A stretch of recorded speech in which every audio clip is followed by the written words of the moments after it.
Hey, this is Adam Green, the director of Hatchet, and you're listening to WithoutYourHead.com. All right, we're here at WithoutYourHead.com, and we have director Christopher Smith on the line. How you doing? I'm very good, thanks. How are you? Doing good, doing good. Well, everybody know your new film, Black Death, is, I believe it's out right now on demand, and then it'll be at the theaters in March. That's right, yeah. I'm sat here in London at the moment. I've got a beer in my hand. I'm about to go and watch the soccer game later on, so this is great. I'm actually being interviewed properly, so it's good. I'm all set. Did you watch the Super Bowl? You only No, I didn't watch the Super Bowl. I know that's sacrilege, but no, it's on too late over here. But I do like it. I do follow it when I can. I do actually like it when I come to the States to go and see a game. So. All right, cool. And everyone should definitely see the movie then, since you put over the Super Bowl. But you want to give everyone like a quick idea what the movie's about? Yeah, the movie is set in 1348 during the first outbreak of the bubonic plague, and it's a story about a young monk who is in love with a girl, and he's told by the monastery that he can't love a girl and love God at the same time. So when Sean Bean and a group of mercenaries turn up and say they're going on a mission to see whether a demon is in a village that has no plague, he decides to stow away from the monastery to meet up with his girl. And it turns out to be a bad choice because things go from bad to worse to absolutely terrible, and it becomes a kind of crazy realist horror story. I would say that's the way of describing it. Mm-hmm. I think that's a good description. I watched it last night. What I really liked was the look of the film. Mm-hmm. It looked great. Now, like when you were making it, were all like the scenery there, or did you have to build sets? No, we shot the movie in Eastern Europe, in East Germany, and the good thing about that area of East Germany, it was the area that was behind the wall before the wall came down in the old Soviet days, was that it hasn't had, like it has everywhere else in the West, it's not so, there's not so many petrol stations, so many Starbucks, so many Pizza Huts. The countryside still feels like countryside that hasn't been, there's not telegraph poles everywhere. So it was a very cool place to film where you can actually, because the style of the movie is very much almost like it's kind of war footage that we're following behind the guys as they travel through this world. So we found a lot of medieval towns. We built a lot of stuff as well, but we always came from the standpoint of how can we make this feel and look as real as possible. Mm-hmm. Now, when I started watching and David Warner pops up pretty early in the film, and I was like, oh man, it's always one of my favorite actors. What was he like to work with? He's amazing. I mean, as soon as his name got mentioned, any horror fan worth his weight knows that David Warner, for two reasons really. He's got two most famous roles, one being The Omen, and the other being that he was the, I like to say this, that he was the rapist in Straw Dogs. It's kind of like, but he's also, as well as those two great performances, he's like a classically trained, brilliant actor. And because we shot the film in order, it meant that the very first day of the film was actually with David Warner. And so I was kind of nervous because I was working with David Warner and he's such a star to me.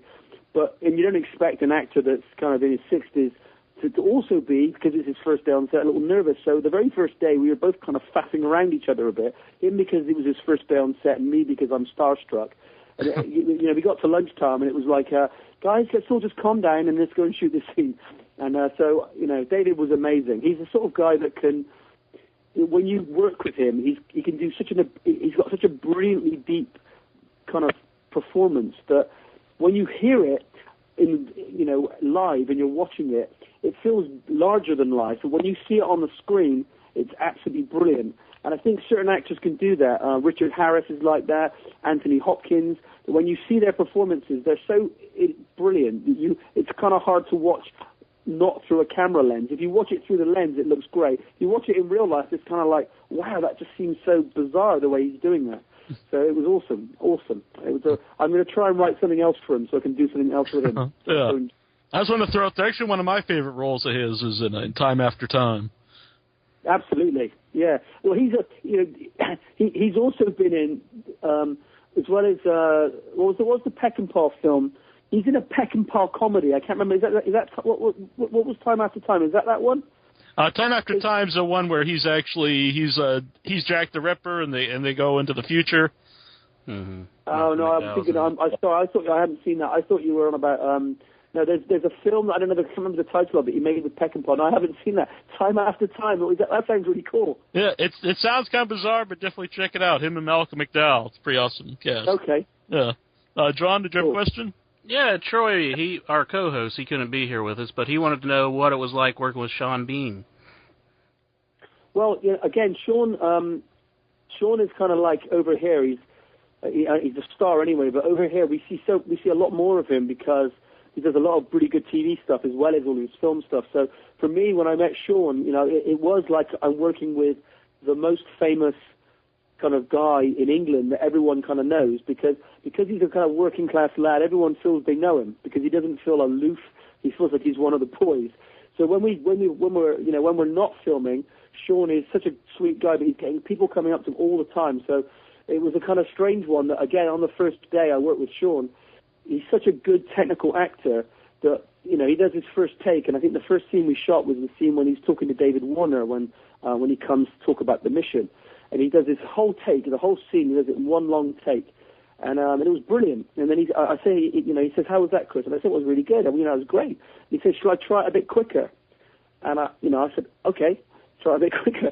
He tries it a bit quicker, and it's also great. And you suddenly find yourself in a situation where you're working with an actor who everything he does works. And you have to then, as a director, go, well, what do we need? Because if you can't give him the answer of what you need, it's like, what use are you as a director to be with him? So he said, well, which do you prefer, the quick or the, and I'm suddenly put on the spot, and I said to Sean, you're not a man that rushes for anybody because you're with this, this Abbott, and, you don't even like this guy, you don't respect this guy, you're above this guy, so you go at your own pace and do it nice and steady. And he was like, oh, that's really good, yeah, all right, Chris. And it was like, but mostly, the hard thing was, and it was the right no, but it still sounded brilliant when it was quicker. So, when you work with people like that, you've really got to kind of understand where the character's coming from, I think, because they give you so many choices. You've got too many to choose from almost. Mm-hmm. Now, when you originally heard about the movie, read the script, what aspects really stuck out like this was something you'd be interested in doing? I just liked the fact that that we could make a movie that didn't rely on fantasy, and not by fantasy I don't mean supernatural, but I mean it doesn't have to become a sword and sorcery movie in order to be set in the medieval times. And often what happens is as soon as you make a movie in medieval days, everything to do with what that world would really have been like kind of goes out the window in favor of big samurai sword action movies or flying sequences. And I just liked the idea that this was a period of time when 50% of the population of Europe was killed by a plague, and yet it was the height of fundamentalism and witch burning and all of the other things that were going on to try and keep the public in order. I liked, I find it so interesting that when we're going through such a terrible kind of awful disease, people are still finding the time to torture and kill each other. And I thought, that time is so interesting. Let's not try and put fantasy into it. Let's just play it really straight. And I think that it will be scarier because we'll see a reflection of kind of, in some ways, how we've not moved on a great deal now. And I think that's kind of what really drew me to it. Mm-hmm. Now, you say, we haven't really moved on since then. How would you compare, the religious zealots of that time to the religious fanatics of today? Well, I think that, it's not about, because I think all religions, when there's fundamentalism and when the people aren't following the religion in the pure way that you should, and people are corrupting it. And the movie is about the way that, not just about fundamentalism, but the way people use religion as a weapon and a tool against the people for a certain reason. And that's what the movie is against. And that's what the movie shows, that, and it deals with Christian fundamentalism because that was the story we're telling. But the movie is in no way against that religion. It's actually, I think the movie says that follow the religion properly and nicely, and it's beautiful, but go against it and corrupt it as in a way that Sean Bean's character is so black and white in his opinions that he will, you're either with God or you're against God. And when we then find that the village, the leader of this village says that we're not having religion here at all, we're not having your God here, but actually if you renounce, I will let you live. Well, what she's actually doing is running this kind of utopia through false miracles, and actually when you do renounce your God, she then kills you anyway. So it says that really she's got her power, and she's enjoying that as a vice, and she's using religion and people's religion against them. And so that's what all of that stuff I think is what makes it so relevant today, is this kind of, when we start to put, very tricky political situations into good and bad, evil versus good, good versus evil, then we start to, I think, get manipulated. And I think that, I think that's where we can look back and say, look at this film, here's a story of a young monk who's a moderate Christian, and by the end he becomes radicalized. And I think that's a relevant story today.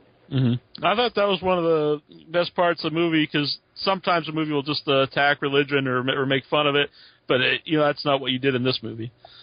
Not at all. And you know what? The biggest soft target, which is absolutely wrong, is Christianity is a soft target, because you feel as though you can make a movie that, I would never make a movie against any religion that says, okay, this movie's kind of, a softer target because I'm less likely to get in trouble for doing it. Mm-hmm. I said, no, there's no way I'm going to do that. You cannot. I'm not. I come from a Christian background. I'm not going to use that as a let-off to say, okay, this religion can be, made to look bad. I said, no, everything's got to be given the same respect. And so, you can look at the villagers and say they're pagans, and I say, okay, I'm going to give that the same respect that I would give any religion. So, because it's not about that. It's about the way religion is molded and corrupted by people for their own gain, I think. Yeah. Now, when you talked about the torture stuff earlier, when you were researcher for the film, was there any torture devices that stuck out to you? No, we just kind of really went through a process of looking through, museums and stuff, and basically anything you can think up, there is a device for it, and anything that was there is far worse than anything we could think up imaginatively. We just literally looked through. I think we went to one of the museums here and had a look through some stuff, and we got some books and everything. You can get 25 movies worth of equipment. So, the idea of the cage, we didn't want the cage to look silly. We wanted to make it feel, though, the funny thing about that cage is that the Dallywag, Andy Nyman's character, is proud of this cage because it's modern equipment. And I find that interesting, that it's the top of the range, that cage. It's like a cage for catching necromancers in. And I like the idea that we can have that kind of affectionate look at history, mm-hmm. but we don't we don't ridicule it. We kind of try and treat it as seriously as possible. Mm-hmm. Now, the big battle scene, was that something that was hard to film? No, it was in a sense that obviously the whole thing we have is a schedule. We have a tight schedule. So what I wanted to film it like, again, I didn't want it to feel suddenly like we break into action and suddenly everyone's a ninja. I wanted it to look as though those swords weigh really heavy.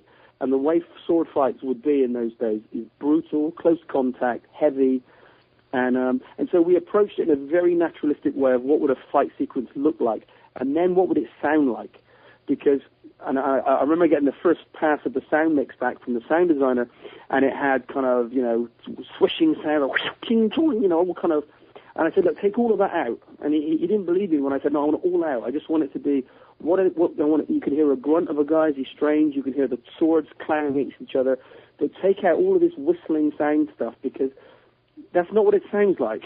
And I think so by taking that stuff out, what it gives the feeling again is it makes it feel more real and more immediate. And all we were really doing was taking stuff out instead of putting stuff in. And often you can make something feel kind of fresher just by a simpler approach.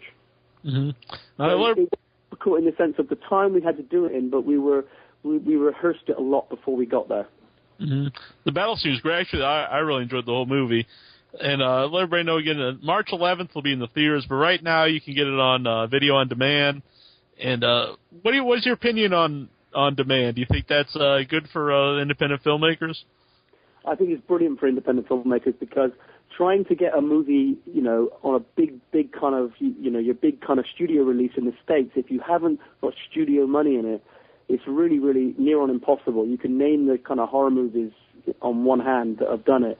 And so to try and get stuff out like this, it gives a chance to get a wide platform for not just your kind of New York, Boston's, and San Francisco, LA kind of pattern, which is what usually happens in the smaller release cinemas. They go to the big cities only on each of the coasts. So I'm really pleased. It means that the movie gets a much wider release, and then if you want to go and catch it in the movies after, or you want to catch it and wait for the movies, you can.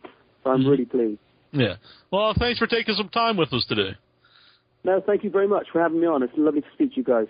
Yeah, and you can check out the trailer and everything at blackdeathfilm.com. We'll have the link right on the website. This is Sean Papazian, and you're listening to WithoutYourHead.com radio show, and I love my image.